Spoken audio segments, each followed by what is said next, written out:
কেমন আছেন সবাই? আশা করি সবাই অনেক ভালো আছেন। আমি বাইজিৎ আপনাদের সাথে আছি eFootball গেমিং নিয়ে কথা বলার জন্য। তো আজকে আমি যে বিষয়টা আপনাদের সামনে তুলে ধরবো সেটা হচ্ছে আমাদের অনেকের মাঝে এই ডিফেন্ডিংটা নিয়ে অনেক সমস্যা হয়ে থাকে। আমাদের গেমে ডিফেন্ড করতে অনেক সমস্যা হয়ে থাকে সবার, যদিও আ অ্যাটাকিংটা স্ট্রং হয়, তো দেখা যায় যে আপনাদের ডিফেন্স লাইনটা অনেক দুর্বল হয়। আবার ডিফেন্স লাইনটা ঠিক করতে গেলে দেখা যায় যে আমরা মাঝ মাঠে কোনো প্লেয়ার পাই না। আবার মাঝ মাঠে প্লেয়ার পাইলে আমাদের হচ্ছে স্ট্রাইকার থাকে না। তো এই সব বিষয়টা আমরা বিবেচনা করে একটা নতুন ফরমেশন তৈরি করব।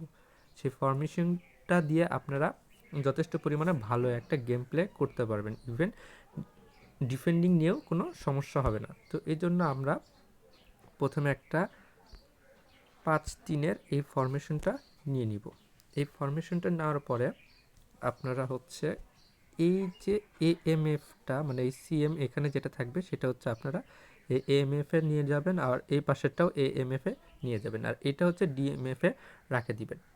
এখান থেকে আপনারা যে কোনো বলটা বলেন বা যেটাই বলেন না কেন সেটা খুব দ্রুত ডিফেন্ড করতে পারবেন। ইভেন এই যে ডিএমএফটা এইটা দিয়ে আপনারা এই পাশে প্লেয়ার আর এই পাশে প্লেয়ার বা এইখানে আপনারা হচ্ছে সরাসরি সরাসরি হচ্ছে পাসটা দিয়ে সুন্দর করে একটা গেম মেকিং করতে পারবেন।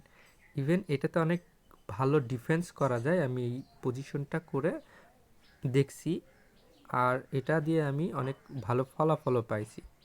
আপনারা যারা গেম প্লে চাচ্ছেন এইটা নিয়ে, এই ডিফেন্ডিং ইয়েটা নিয়ে, তারা দয়া করে আমাকে কমেন্টে জানাবেন। আমি আপনাদের এটা নিয়ে একটা সুন্দর ডিফেন্ডিং ভিডিওটা আপনাদেরকে দেওয়ার চেষ্টা করব।